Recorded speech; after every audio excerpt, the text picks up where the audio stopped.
Hello दोस्तों, आज की कहानी शर्मिंदा, एक सीख देने वाली कहानी। 5 मिनट पहले शांत दिख रहे मम्मी पापा फोन पर बात कर खुशी से चहकने लगे। डाइनिंग रूम में नाश्ता कर रहे अपने बहू और बेटे के पास आकर बोले, कल सुधा आ रही है, अभी अभी फोन पर बात हुई है, समधी भी साथ में आएंगे। शशि, तुम कल दोपहर 4 बजे एयरपोर्ट चले जाना और दोनों को ले आना। इस सुधा को और कोई काम नहीं है क्या?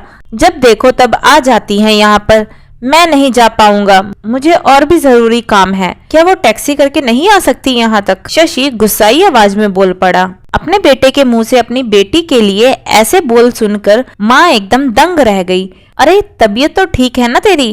कैसे पागलों की तरह बात कर रहा है? घर में 2 गाड़ियाँ होते हुए बहन को टैक्सी में आने के लिए कहता है। माँ बोली, रहने दो, मैं खुद जाकर ले आऊंगा अपनी बेटी को, करने दो उसे अपना काम। अभी सुधा का बाप जिंदा है और मैं नहीं चाहता कि मेरी बेटी को उसके ससुराल वालों से ताना सुनना पड़े कि इकलौती बेटी होते हुए भी उसे लेने गाड़ी नहीं भेजी या उसके स्वागत में कोई कमी रह गई। पापा ने बेटे को अपनी नाराजगी जताते हुए कहा, आप दोनों समझते नहीं हो मम्मी पापा, वो जब भी इस घर आती हैं तो सारी दिनचर्या बिगाड़ देती हैं। वो तो आराम से बैठी रहती हैं किसी महारानी की तरह। हम सबको उसकी आवभगत में लगना पड़ता है। मेरी पत्नी का तो पूरा दिन ही दीदी और जीजा जी के आगे पीछे उनके ऑर्डर को पूरा करते हुए निकल जाता है। गुस्से से शशि बोला, आज क्या हो गया है तुझे?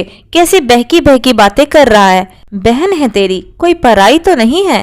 अब क्या है उसका इस घर में? शादी में दे दिया था ना हमने जितना भी देना था, फिर क्यों चली आती हैं बार बार यहाँ पर और हर बार बैग भर भर कर ले जाती हैं वो अलग। आपको समझना चाहिए वो सिर्फ हमें लूटने आती हैं और कुछ नहीं। शशि ने तंज कसते हुए कहा, तुझे क्या है अगर वो थोड़ा सा यहाँ से कुछ ले जाती है तो? ये सब मेरी मेहनत की कमाई है और मैं जो चाहूँ करूँ, चाहूँ तो पूरा सुधा को दे दूँ। पापा गुस्से से लगभग कांपते हुए बोले।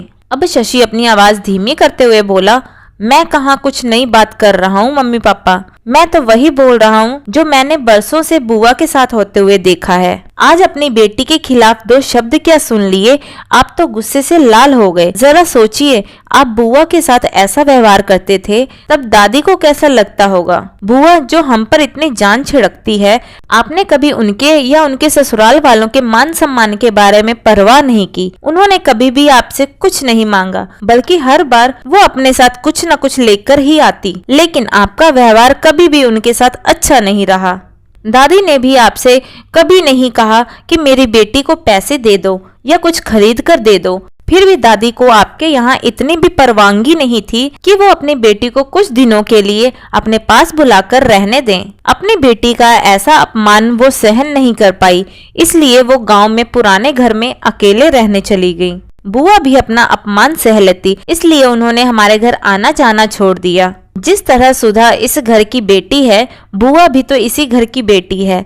आपने 2 बेटियों में फर्क कर अच्छा नहीं किया। और रही मेरी बात, तो मैं अपनी बहन से बहुत प्यार करता हूँ। मैंने कभी अपनी पत्नी को उसके खिलाफ गलत बोलने का हक नहीं दिया और वो बोलेगी भी नहीं। मैं खुद जाकर उसे लेकर आऊंगा, क्योंकि मुझे मेरी बहन पर गर्व है, अपने अच्छे भाई होने पर भी। हो सके तो मेरे इन कटु शब्दों के लिए मुझे माफ कर देना। इतना कहकर शशि अपने ऑफिस के लिए निकल गया। माँ और पापा का सिर शर्म से झुक गया।